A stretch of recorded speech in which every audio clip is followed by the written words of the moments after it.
The chairs show up at next break. I'm so glad to see full house. I'm so glad you all took the time to come. The People's Republic of Holyoke. My name is Ramon Borges-Mendez. I am a professor at Clark University in Worcester, Massachusetts. I have collaborated with the Center for Puerto Rican Studies for a long time and have worked a great deal in the city of Holyoke, and it's a great deal of privilege to have such a great panel of people here. They are going to do my job. My job is to keep him in line and somewhat maintain the forum in the audience, please. So please, no throwing chairs. I'm bummed out now. Cero consigna. Guarden los piquetes. I am going to try to lay out a few rules here. Each panelist is going to have about 4 to 5 minutes to lay out what they think is, from their standpoint, important regarding economic development as it speaks to Puerto Ricans in the cities of New England and the region. They are all experienced people in such matters from a variety of angles: academia, government, state government, local government, entrepreneurship. Then after that, we are going to open the floor for questions. I am going to be relentless and brutal with respect to maintaining order. That it means I want a question, and I will exercise the same level of meanness and restraint that I do with my students. So if I see you going on a speech, I'm going to cut you off. Don't feel offended. And at the end, we are going to take, which will be my responsibility, somewhat wrap it up with a 4 or 5 minute spiel, and then we'll leave. We'll let the panelists sort of do a final closing statement on what they think has been the outcome of the conversation. I like this conversation to remain open, non-dogmatic. What we're interested is in having a dialogue.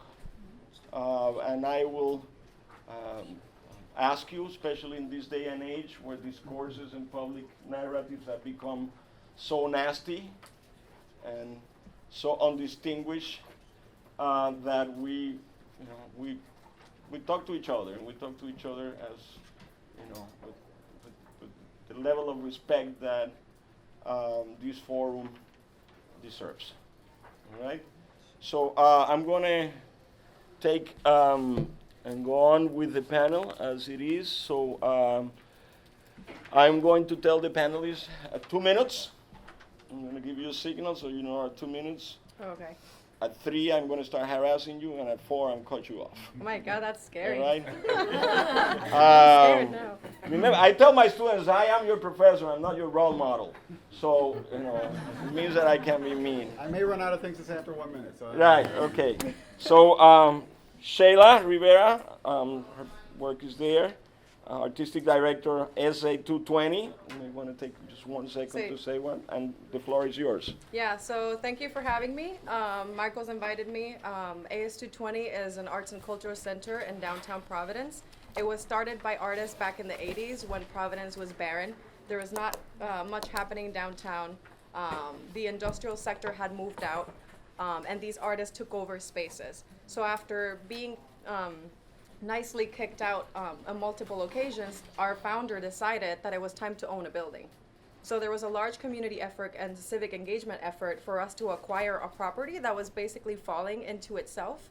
But the city saw, these crazy people want to populate this building. They're going to get rid of the drug trade and prostitution that is in that sector. So sure, let them have the building. So over 200 people in Providence convened to take out tons of debris from this space and basically open it as a community space. The idea behind it was against censorship. So our founder is the values that move the organization are access and equity. He wanted to create a space where anybody and everybody could practice, to have an artistic practice and present work and not be censored, not be judged by elitist organizations. And that's also tied to the idea of cultural work as well. I think that a lot of us that work in that sector face the reality that a lot of the work that we create is immediately cataloged or marginalized as folk art or art that is not up to par with Western ideals. So this center truly became a place where a lot of people could convene. Fast forward 30 years later, we own 3 buildings in downtown. We've won numerous historic preservation awards. Providence is heavily into historic preservation, of course, as a New England city. So I hope that I can bring that to the table too, as art and as a catalyst to social change and urban renewal. AS220 in the 80s was part of the spark of what is called the Providence Renaissance. So many artists and artist organizations and people involved in civic engagement brought the city up to what it is today.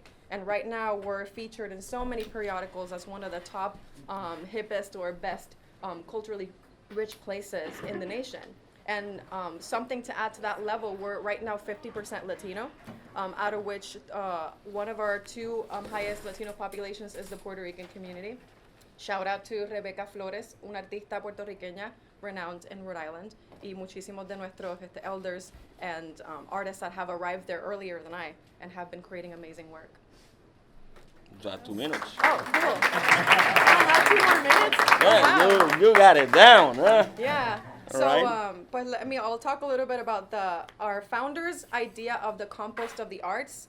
So we see our role in creating community. We provide access to tools, to people, to knowledge, and to space. So we feel that if we give these to the community, then the community will rise to take ownership, create their own material, create culture, preserve their cultures, and rise up into roles that can then be civic engagement. There's ownership. You're proud to live in your city. You're proud to represent your culture. So we do see our role in arts and culture as that. When we try to unpack it too, when we say arts, it's not just art. When we say artists, we don't just think that artists are people who went to school for it. We see artists as practitioners in the day-to-day, from culinary arts for people who also sew. So it's all these different branches that kind of border on social entrepreneurship. And one of our roles also is to be an incubator of these initiatives. So when people come to us with things that they want to launch or they want to learn how to grow, we also help them as well. One of the other aspects of our work is our youth program, where we teach kids in the juvenile detention center and we transition them out and we work with them in our downtown studio. So we do workforce development through artistic disciplines like video production, sound production, graphic design, apparel. So that's one of our biggest programs. So AS220 is an artist community where we see everybody as an artist because everybody is an artistic practitioner who contributes to their community.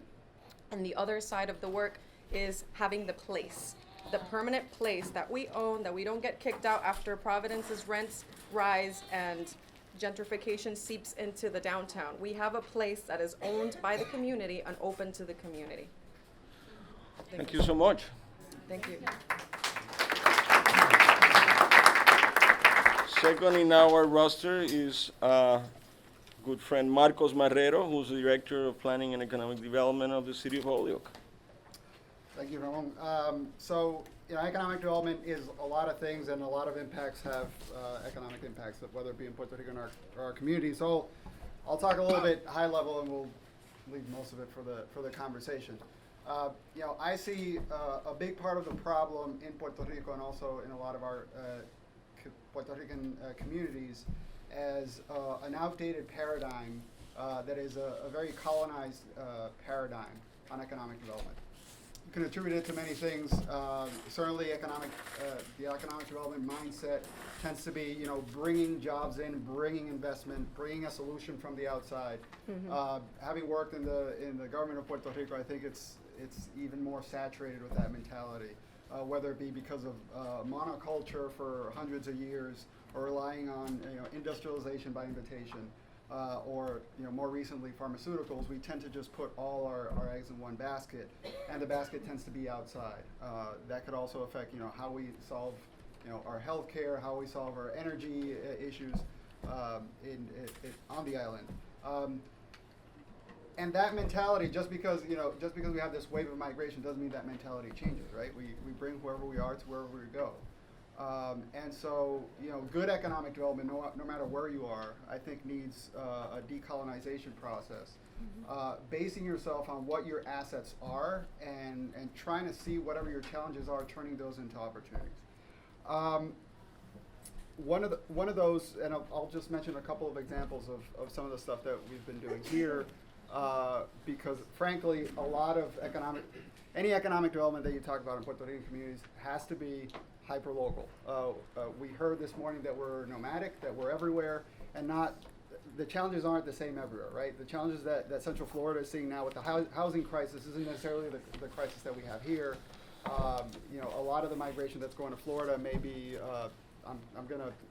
this is a guess, more professional in nature. People who have just need a certificate, but they're, whatever, electricians or professionals. Whereas in communities where Puerto Ricans are now in the second, third generation, they may have different challenges. So one of them that we've been focusing on is entrepreneurship in the Puerto Rican community. We've been doing that with something called Spark. There's entrepreneurship programs now starting up all throughout the United States. Those have tended to be, however, more centered around a more Anglo population. It tends to be geared towards the younger population and male population. If entrepreneurship programs are to be a good economic development tool, they really have to start focusing on everyone in the community, whether they be Latino, Black, Asian, whatever it is, whoever's in your community, all ages, all genders. Urban development, you talked a little bit about how you set up yourself for success once there's a lot of good value in the downtown that you're not displaced.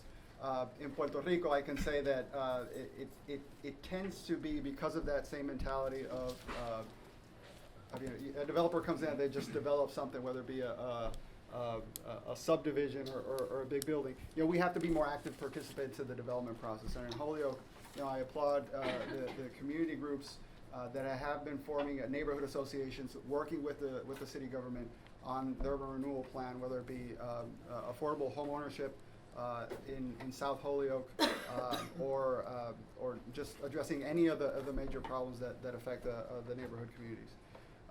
The other is just because we're nomadic, well, that's a problem. That can also be a really great opportunity to link businesses on the island and throughout the diaspora. So if we're talking about the Puerto Rican population of about 8.6 million people, that's just north of the population of New York City. So you think of that as a market. There's a big opportunity there. We've already seen nearby Fiesta Cafe. They're also distributors for product from Puerto Rico to the United States. I'm kind of salty that Medalla beer isn't available over here, but I'll keep trying. There are plenty of opportunities, and there's opportunities for manufacturers here to make linkages in Puerto Rico, and that's something that we're always keen on doing. So I'll cut it off there, and then we can open up for questions. Thank you, Marcos. Our third panelist is Juan Vega. Juan comes to us as Assistant Secretary for the State of Massachusetts for the Office of Housing and Economic Development. Sure. Thank you very much, Ramon. And so I would just start from describing my lens. Primarily, my professional work has been in the nonprofit sector, community development sector, and recently kind of came across this opportunity to work for the new governor's administration in this role. In this role, I have is primarily directed at working directly with cities and towns all over the Commonwealth on capacity issues, building capacity, also trying to provide technical assistance around accessing resources that may be available for anything from all kinds of development projects, housing, and other municipal management focused items. I also manage the grant programs in the office, and there's a lot of investment happening across the Commonwealth, as I'm sure in many of the other states, around infrastructure, and sometimes it's trying to understand how those decisions are made and how those resources are directed.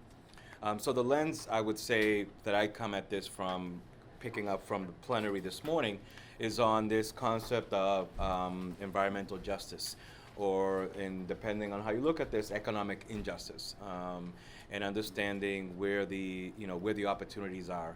And it was interesting to see a couple of the speakers kind of correct themselves, starting to talk about challenges, but then immediately try to remind themselves and us about wanting to use this opportunity today to highlight and focus on opportunities that we can pursue. We see, I brought some economic development plans from the state. You're welcome to take a copy if you'd like. And I want to highlight some of the things that I think are most germane to the conversation today. Development, and as Marco started to say, takes many shapes and forms. And there's certainly, when we think of economic development, we think of business development, which is a huge component, of course. There's also community development and what these communities offer to the people that live in them, and how robust they are, because at the end of the day, they have to be the ones that are where all the workers live and where the workers raise families. And then, of course, there's people development, which I think sometimes we don't think about in terms of developing a workforce. And so I would just highlight a few things, on the housing front. There's a lot of effort going on nationally, so a lot of the states are going to be affected about HUD's focus on fair housing practices, and insisting that housing authorities very specifically delineate how it has accomplished the goals under fair housing. For so long, we've just kind of assumed, because people fill out a few papers and check off a few boxes, that it's all set, but it's HUD's looking to really dig deep and look for communities. There's an opportunity there then for residents and community members to be part of that process. And then I would just, in terms of the broader topics of small business development, and looking for, again, the federal government for resources there, but also thinking about how to, look at the new economy, look at the technologies and the economies around artist space, maker spaces, entrepreneurial incubator spaces, et cetera. Those are opportunities that can be homegrown, that can be developed from the grassroots, and where people can take their talents, pull them together, and start something significant in terms of an economic development activity. And then finally, one of the other things that I've been focused on in some of the grant making that I've been making most recently is around the model that came out of the Federal Reserve. And the Working Cities Challenge, if you've heard of it, kind of outlines a very, I don't want to say unique, because I don't know that it's necessarily brand new thinking, except that it's now kind of pulled together a lot of financial resources and channeled them. But it talks, again, to how you identify and build the assets within your community, instead of, I think, as Marcos was saying, the mentality of always just sitting around and waiting because somebody will send something, or things are going to come from the outside. The Working Cities Challenge, which we've replicated in some of our funding, the basic tenets of it is about neighborhood development, community residents mobilizing to identify an economic development problem, whatever that is. Is it, that your roads are not, your inability to get in and out of a neighborhood, or, have the right transportation to get to the big office building or to the places where the jobs are. Those are all economic development problems that a community identifies. And then trying to build a community-driven response to that by pulling together all the right resources, calling in the leadership that's responsible for the different components, but that, again, that grassroots development that doesn't take sitting around waiting for government to bring you the answer, and it's not always about having the money. It's about really harnessing a lot of this energy, particularly around our young population, to really, bring some ideas and develop them from the grassroots. And those are just kind of some of the themes I wanted to highlight. Thank you, Juan. Finally, it's a great pleasure to introduce Taino Palermo, who's Program Director of Community Development at Roger Williams University, Rhode Island. Great, thank you. So I run the Community Development Program at Roger Williams University at the School of Continuing Studies, which is in downtown Providence. our main campus is in Bristol, Rhode Island. So I'm fairly new to New England and Rhode Island. I'm a Puerto Rican from the Bronx. And I always get an applause from New York City. But for those who don't know about Bristol, Rhode Island, they were a major player in the transatlantic slave trade. And Rhode Island's a very large indigenous population to the Narragansetts. And so Providence, as Shay mentioned, Rhode Island is a very historically cognizant region, an area. And I say that because coming from New York City, the Bronx in particular, Puerto Ricans and blacks saw each other as one and the same. We were the same. And you could go to the Chinese spot and they spoke Spanish. So it was the identity of Puerto Ricans in New York. I saw a very drastic difference from identities of Puerto Ricans in Rhode Island in particular. I have family in Boston, larger city, larger concentration, so it was similar to New York, but in Rhode Island it was a very unique experience as a Puerto Rican coming there, who, as Shay mentioned, was the largest Latino population, which has now been outnumbered by Dominicans and South Americans in particular. So the identity has slowly been slipping away while everything is happening in the mainland, while we just generally as a population have a very unique perception of our identity through a colonizing mindset. And so when Marcos said we have to first decolonize our mindset, I wrote that down because as an economic development tool, in my work, before coming here, I worked at Syracuse University, and I worked for an organization within the university called the Near West Side Initiative. And for anybody who's from the Mass area, I know the Dudley Street Neighborhood Initiative, we were modeled after that. And we were focused in the Near West Side of Syracuse. Now, the Near West Side of Syracuse is the 5th largest city in New York. That city has the highest infant mortality rate in the state, the highest gun rate crime zip code, highest teen pregnancy rate, worst performing high school is Fowler High School, and that's where all the Latinos are. And of the Latinos, they're all predominantly Puerto Rican. But even further, they're first generation Puerto Ricans from Loíza. So they come from a very traumatic background straight to Syracuse. So they skip over New York, but it blew my mind how they come from the Campo in Loíza to Syracuse, New York, which is the snowiest city in the country, literally. But because of that, they have this identity. They're U.S. citizens, right? They're Puerto Ricans. But they're not immigrants. They're not refugees. So public services kind of skip over them, but they still have those same needs. Because they're citizens, they're factored into everyone else. But they're the largest ELL population in the public schools. And they have a huge need socially, right? Now they're coming with PTSD and all that kind of stuff. So a lot of our work has been around using the culture of Puerto Ricans as a catalyst for economic development. So the elder women were dressmakers, making bomba plena dresses for cultural performances. We opened La Casita Cultural Center, which is a beautiful cultural center tied to the university.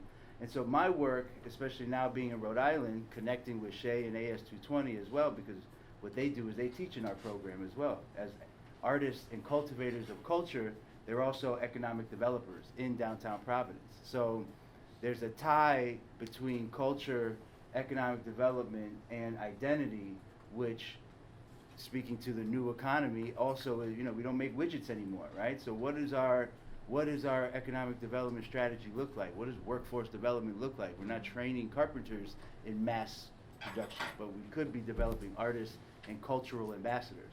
So I'm going to leave it there and just kind of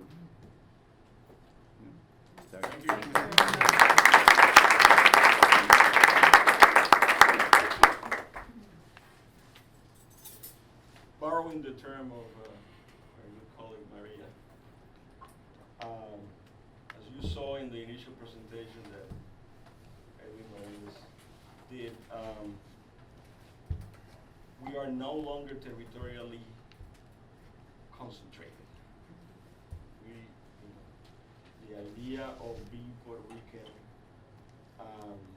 is changing very fast. That unified, concentrated dream nation is no longer static, or it has only a couple of poles. It's no longer New York, Puerto Rico. It's increasingly become New York, Pennsylvania, Puerto Rico, New England, and now we're going to go after Marco Rubio's cheese in Florida. And at the same time, that has turned into a diversification of the context in which we have to be Puerto Ricans or people of Puerto Rican descent. And we have to interact with a much broader range of people. In Worcester, Puerto Ricans side by side with the Vietnamese. In Lawrence, Puerto Ricans side by side with the Dominicans.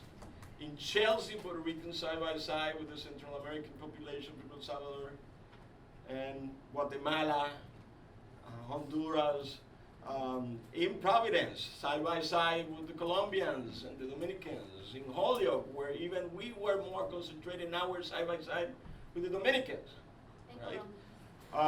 So it's a much broader and differentiated challenge, whereby we need to, interact with groups of people. We're coming to this country somewhat with similar but very different trajectories. And we have to then get together to engage in place-based and people-based development projects, and at the same time the challenge of maintaining some degree of identity, because it continues to be a very important aspect of what provides continuity to such dream nation, right? And the tools, as a result, are changing. We no longer have the capacity to focus on one sector, because doing one thing doesn't work. Economic development needs housing development. Housing development needs, health, development. Workforce development requires identity formation, because we need to be preparing our youngsters for new workplaces that is just not, picking apples or working in the factory. Right? We need to skill them up to be able to take advantage of the new economy. We also need to equip them, because in spite of the new economy, we're also somewhat, or to a great extent, out of the new economy. So we need to move away from, the mind frame that I think you spoke about, which is things are going to come from the outside, right? What about how we generate and use the tools to grow from within, using available resources, and often having to deal with, what I call in some of my work negative assets. The fact that, Marcos has a challenge to reactivate the economic base of the city of Holyoke, in which you have buildings which would cost more to rehabilitate than what actually you would get for putting them in the market, even after you rehabilitate them. Right? These are buildings that and properties and land that has been sitting there for a long time, pounded by the forces of industrialization. They're contaminated. They're off code. They're You're depressing me, man. I don't want his job. You get paid for it, right? I only teach about it.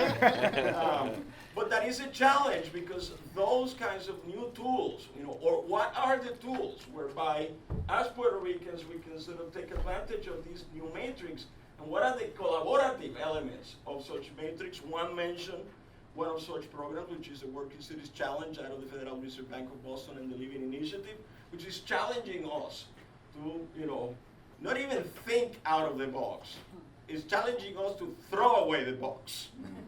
Right? It's challenging us to engage with people and sectors on problems and issues that we never had to interact with. So I think the agenda is going to be how do we prepare our youngsters and ourselves with such multi-sectorial, for such interactive and for such sort of, complex endeavors, which is to, rescue those spaces, as you mentioned, spaces that are, there, and you say, well, the building is empty, why don't give it to us? Well, sometimes the worst thing you could do is get the building. Yeah. And so we give it to you, and you say, all right, now what I do once I have the building, right? Where do I get the resources? Who do I interact with? How I overcome the obstacles of that building, which sometimes is, is, like I say, is diamonds in hell, right? It's, I'd like to respond to that, actually. so with that, let me open it up. Let me take a few questions, and then. Oh, I thought that was a question. That was a question. That's kind of part of the question. Okay. Let me take a few questions from the audience, and then let's start over here. Could you please identify yourself and where you're trucking from? Yeah. Stand up. You can do it sitting down. It's your wish. Good afternoon, everybody. My name is Christopher McConnell. I'm actually next door neighbors. I live in Springfield, Mass. Hello. Hi. Quickly, my question is, in terms of renewable resources, what would be the best way that we could not only cultivate locally engineers from not only our communities but also from Puerto Rico, but also how could we do it independently? Because as far as I know, I'm not exactly sure how the main companies with renewable resources, but I'm pretty sure that majority aren't Latino owned. And I'm mainly asking this because I know that recently, like Costa Rica and Sweden, they're going on 100% renewable energy. So hearing from the last panel, just how shocking it is that we're still relying on fossil fuels, especially in Puerto Rico, where it's just so rich in the possibilities of natural resources, whether it's hydropower, wind power, or just solar. Thank you. Yeah. Let me take one more question, and then the panel can go about doing sort of two at a time. Yes. Good morning, everybody. Thank you. You guys are awesome. Thank you so much. I love the idea of these incubators. I hope there's more incubation in technology. But my question with regard to economic development within the context of Puerto Rico, what are we doing to develop more economic development strategies in Puerto Rico? And in addition to that, how can we develop the emerging workforce?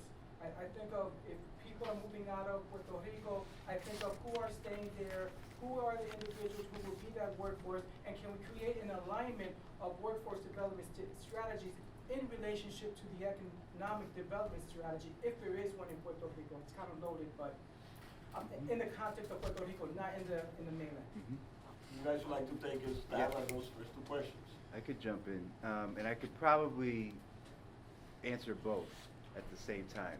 So what we did is when I was at Syracuse University in the near west side, and let me preface this with something called the Anchor Institution model, which Ramon at Clark is a landmark in doing, where the institution supports its surrounding communities, right? Clark University is an anchor institution. Philadelphia as a city is very well organized in doing this with their institutions. And so what we did to create sustainability in the near west side was several things. One was we used faculty and students, architects, designers to rehab blighted homes. At the same time, we took the renters in those blighted homes, the Latinos, the Puerto Ricans in those communities, and educated them on financial literacy to become homeowners. So we didn't displace them, we just showed them how to now own their home, and they own those homes now. Those are renewable, LEED certified homes, okay?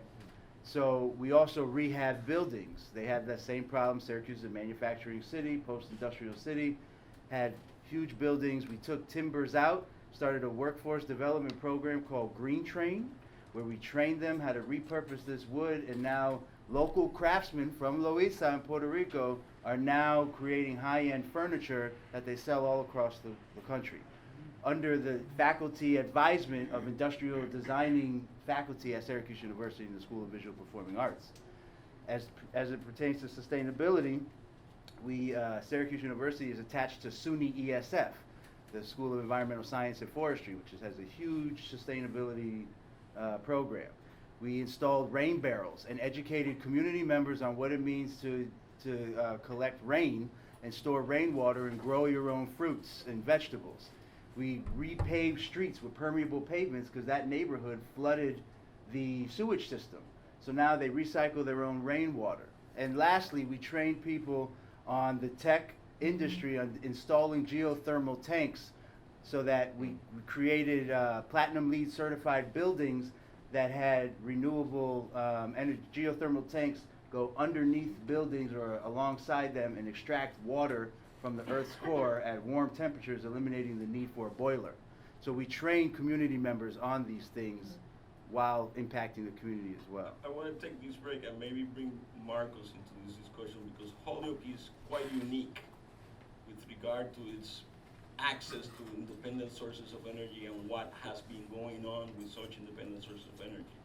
Right, so Holyoke, in a good rain year, which this has not been, we can provide 100% of the electricity in the city from renewable sources. It would be unfair to compare us to Puerto Rico just because of the scale, right? So we're a city of 40,000 people. Yes, a strong manufacturing base, but not at the scale of the entire island.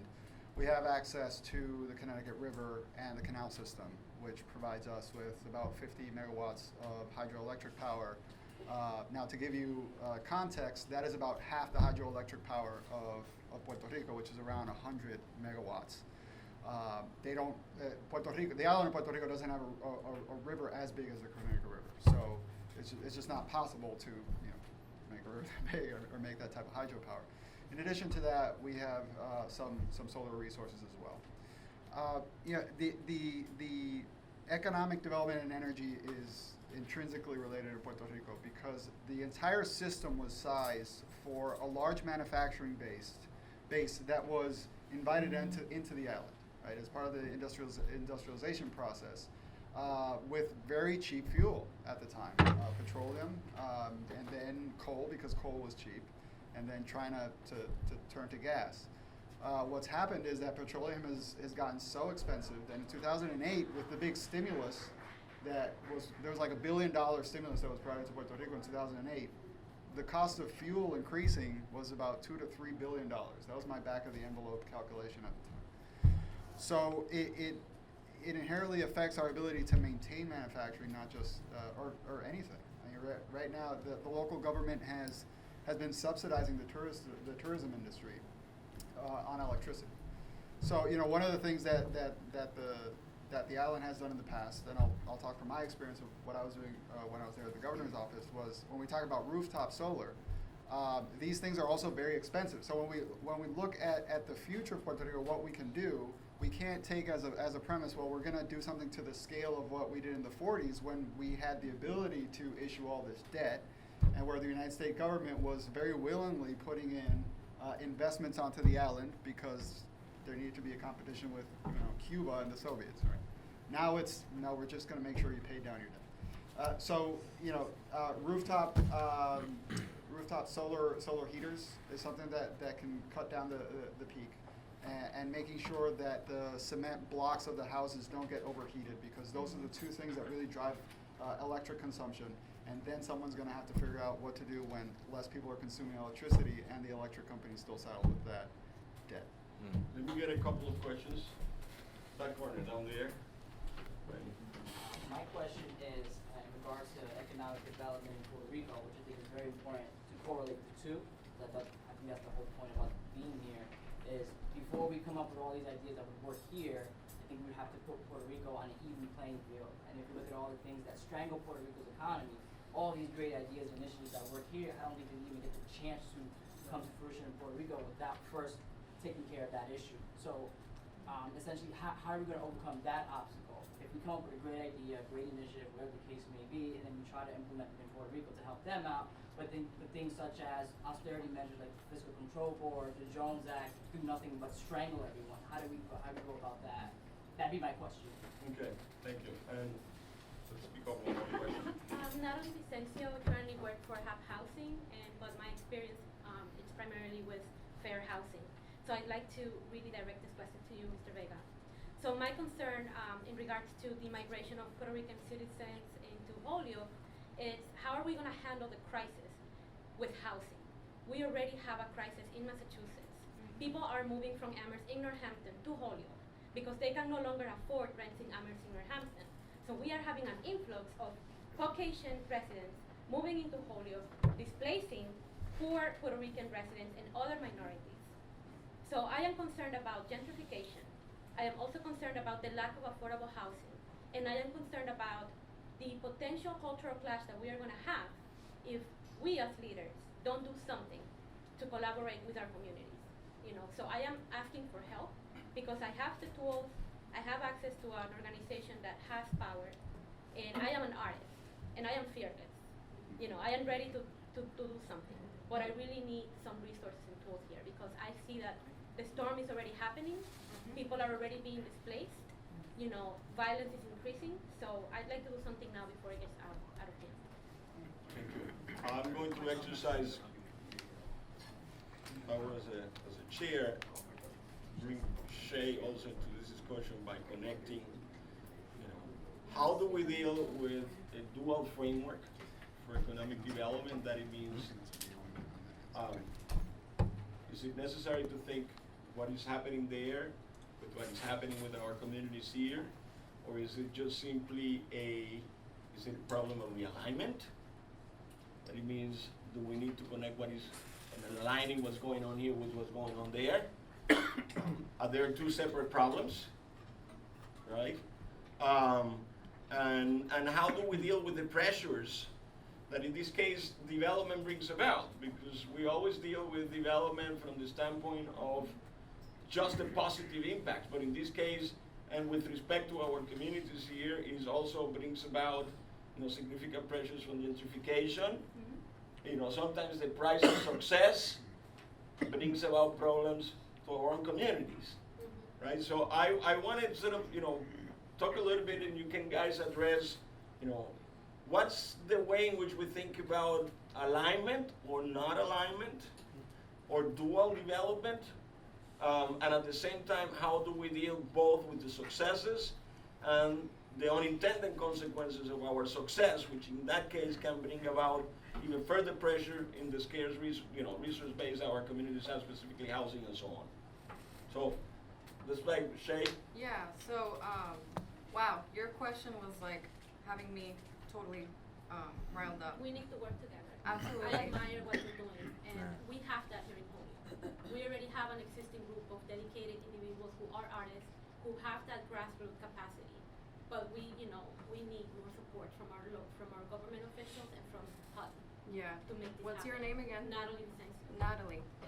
Actually, when we were having the conversation talk, we talked about the three aspects of our population right now, where it's like we have Puerto Ricans living in the island, we have Puerto Ricans that live the dual identity of being in the island and here, and the Puerto Ricans who have been born and raised here. So your question is totally on point for now, all of us, especially in the summit, to address how can we create bridges that are, like, connect and unify this in a holistic way that serves all of us? Because it's true, so many people are gonna start moving in, well, they already started moving in, and we already have a scarcity of resources, especially in the mental health sector too, which is something that is really critical, especially here in Holyoke. And then if we're not satisfying our communities here right now, that is really problematic. Because I don't see, I guess also like in being conflicted in that role, thinking about what can I do living here and feeling this half guilt because I'm also trying to create a path of support for myself so I can support my family in Puerto Rico. But then understanding what can we do over there. But we should also really focus and have more advocacy from that perspective. I think one of the things, HUD is doing really great work. They're trying to pass bonds to support more affordable housing. And I think it's about the community going out to vote. So some of the numbers that were shown here about 50% of Puerto Ricans in the US vote, the other 50% really has to, you know, step up, because it's not just about voting for a leader, it's about voting for bonds that provide resources to the rest of the community. So that's one of the ways. I think to echo some of what Marco said as well in Taino, the sense of local, like supporting as I'll throw back the word decolonization because we should be thinking in that way, but decolonization in the sense that we can support our resources locally, so that way we don't have to rely on other systems of support. So In that case, in my sector, there's this movement called creative placemaking, and it is very heavily focused on cross-sector partnerships, and the idea that we can all work together to create a fabric that works in unison to provide human services. So that's an interesting take. It was really controversial because a lot of people were getting money just to develop buildings, and you can't just do that. Like, we grew organically. We didn't get a building and then filled it up. And then you find all these places that are getting a lot of injections of money because the real estate field is finding a way to take those resources. But then once you develop buildings, like we see in Puerto Rico when they develop tons of urbanizaciones in order to create jobs, nobody lives there because, first off, our communities don't live in urbanizaciones. Like, people in El Campo, like my own family, they build their house from scratch and they create, that's their body of work. Like, they continue to grow their house.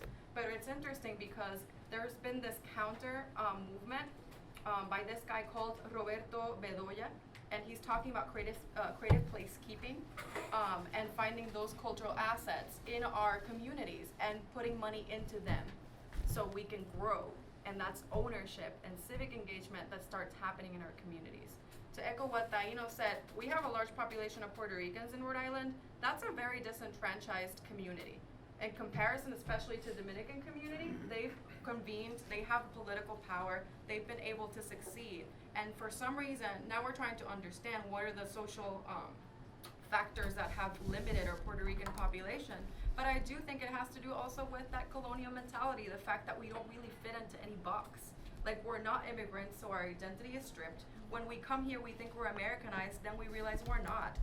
It was crazy. Me coming here, I went to American school because I'm the only generation that speaks English. So me, my brother, and my little cousins, the rest of the family doesn't. But we went to American school. We moved here and thought we were American. I moved here and I thought I was Americanized. Total lie. Like, it was completely different.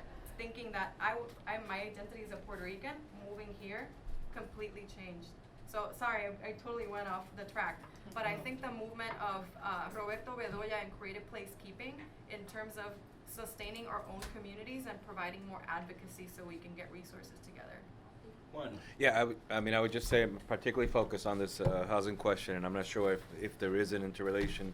The challenge is this, and it's a complex problem. This issue of, and we're seeing it in all of our gateway cities. We're seeing it all, at least in Massachusetts, and I'm sure it's the case in many of our neighboring states, where these economic opportunities result in this huge investments in housing that are market rate or higher in housing that then is over time and that's been there's a constant tension there that is, I'm not sure where we can find the answer to reconcile those two things. The need for a municipality to be able to increase its tax base, to be able to attend to the basic services that you expect, that all of us expect from a municipality, at the same time understanding who the population is, where people need to live, and affordability.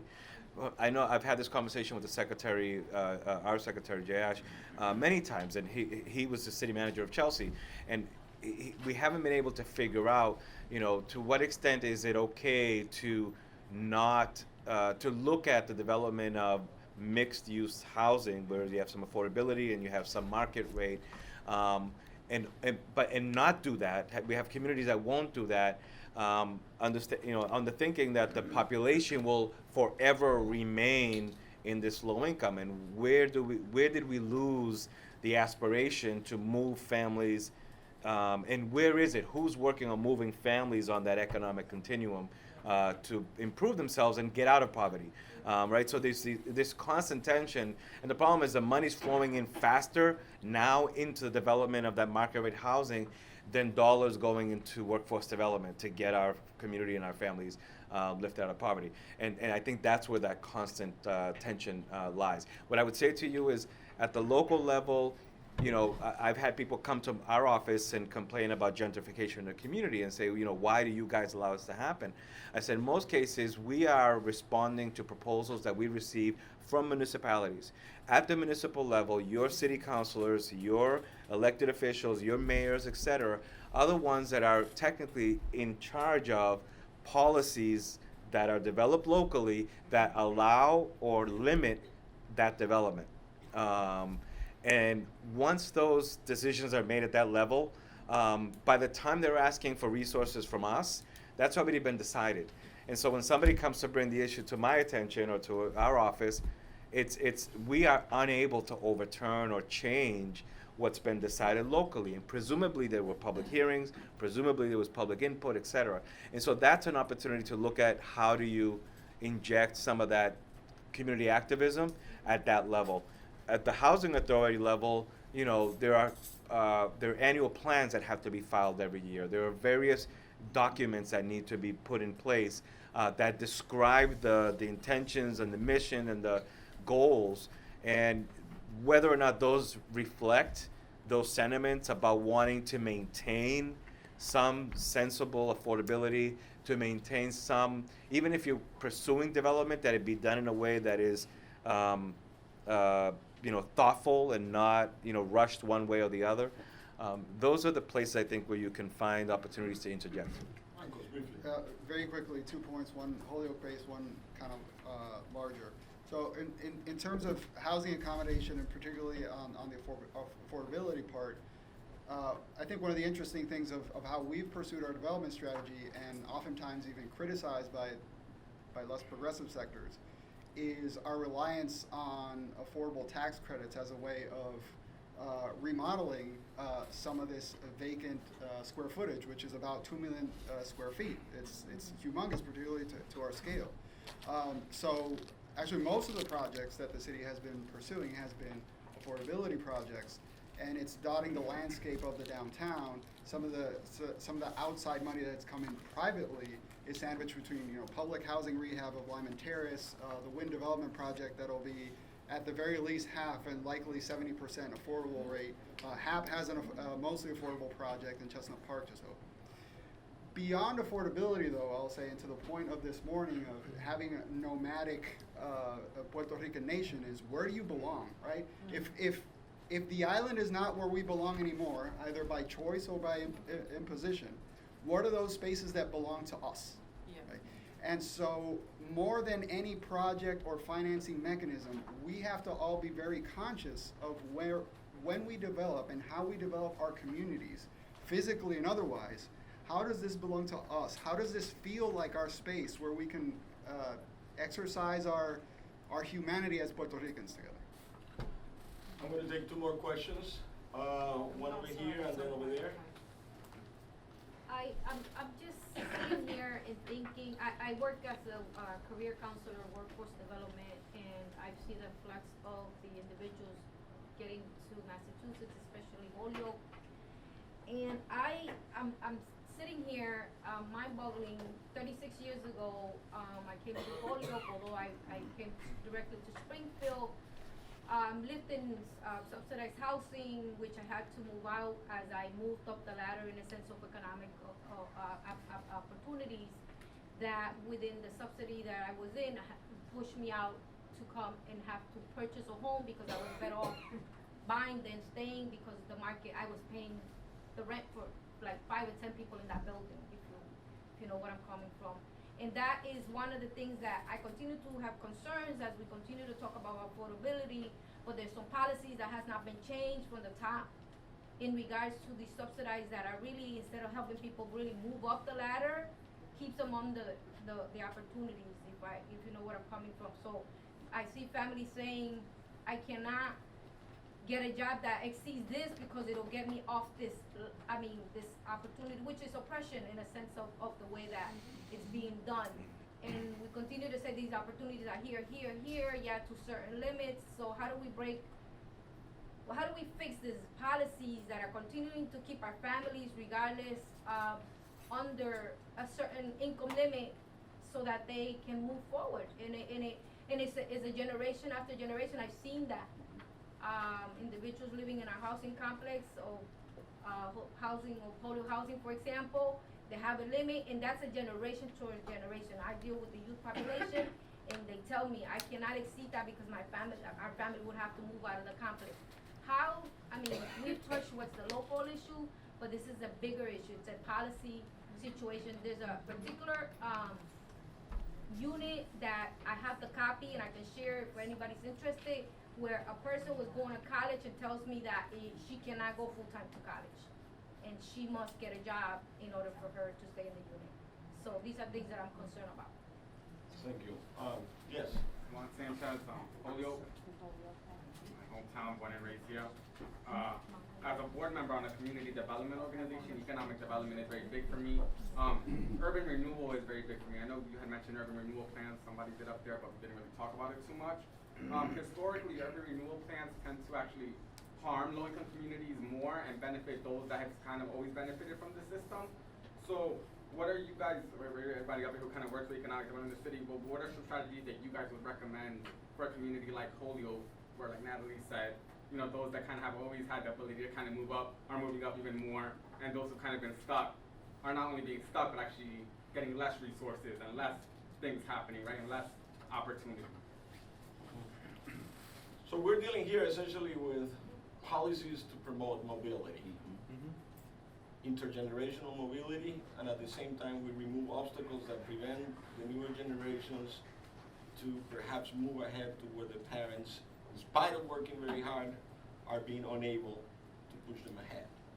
That is that a good way of framing that? Yep. Your panel, let's go Taino, and we'll move this way So, forward.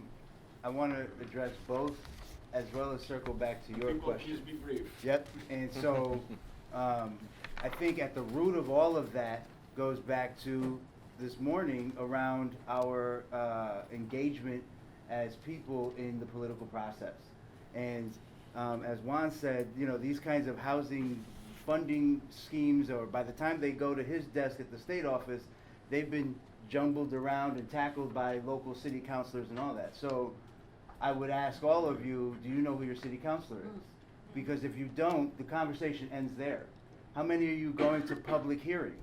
How many of you are going, mobilizing your community to go and attend? I sit on one of the largest CDCs in Providence, in the West End, the West Elmwood Housing Development. We just broke ground on a 50 unit apartment complex called Sankofa Apartments. We had over 1,000 applications. Rhode Island has a huge push. Everyone's got a vote on 7 button because we have a huge affordable housing bill coming up in November. So there is a very big connection between our local policymakers and getting things done.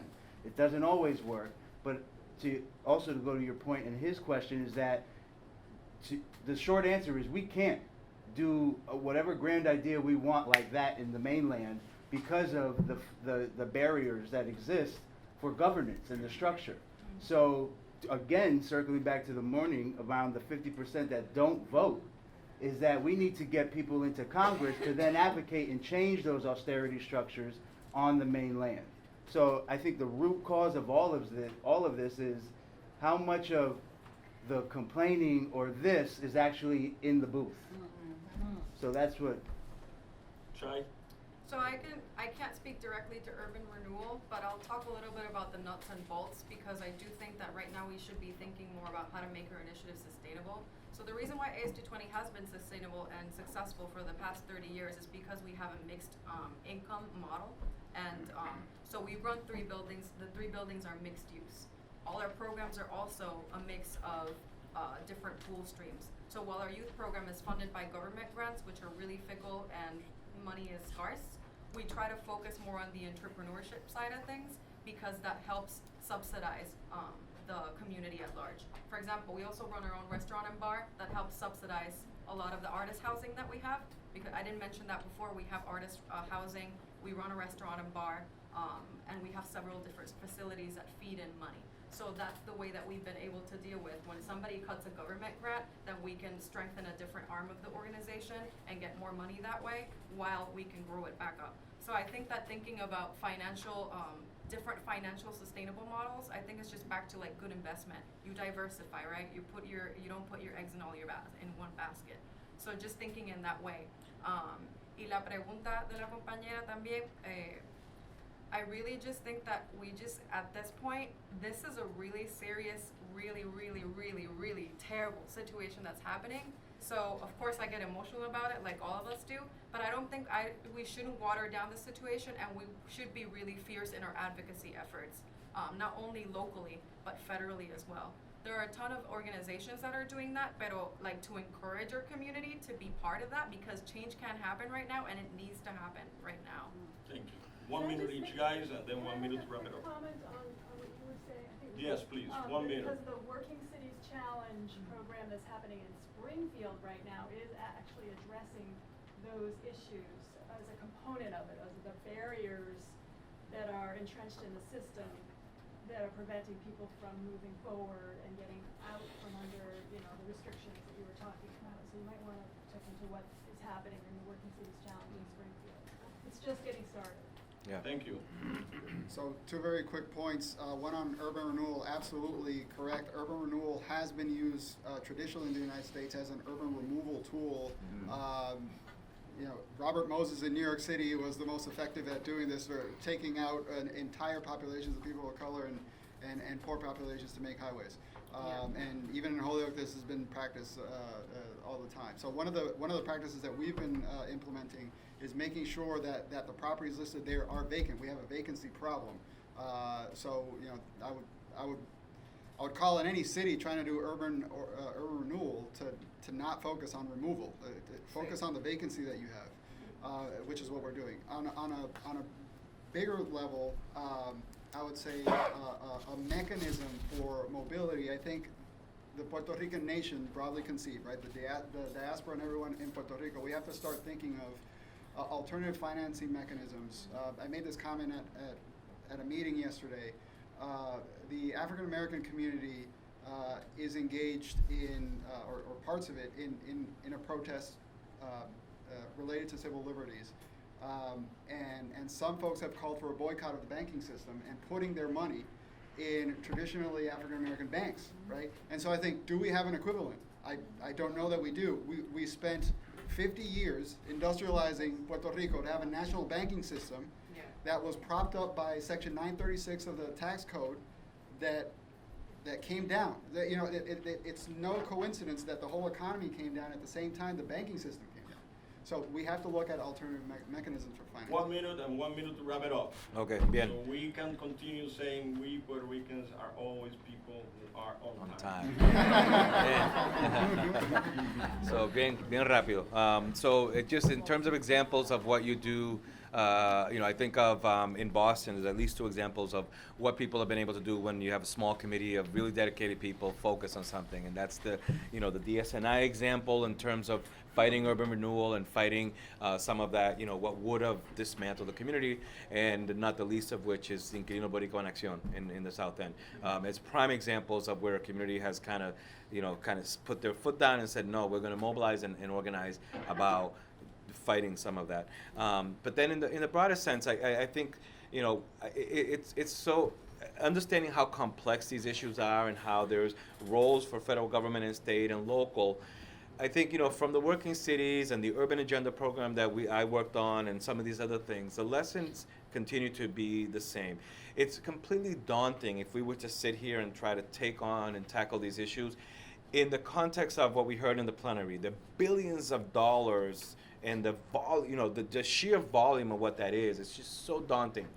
And it's really until, I say where I've seen the most success, where I've seen communities begin to really, move the needle, as I say, on some of these issues, is when you break that out and you focus really on the, on the la capacitación of the people in your neighborhood. Also reaching out to allies, reaching out to alliances in all of our communities where we are many in terms of the Puerto Rican community and diaspora, but we are no longer in places like Chelsea. We are, by ourselves, Puerto Ricans are no longer the majority of anything in some of these cases, not everywhere. And the ability to align with other Latino populations that share similar things and have energy as well as ideas to contribute is a way to start tackling your issue at the local level, building that capacity. That's how you get people elected. That's how you get policies changed at that level, and not trying to take on the whole beast at once. And I think that's where we want to focus. Unfortunately, we are going on to 12:30 because lunch starts there. And I think I don't want to continue standing between you and lunch. I thank the panelists. I thank you for your willingness. I think the panelists will be around, so if you have specific questions, please approach them directly. And thank you again.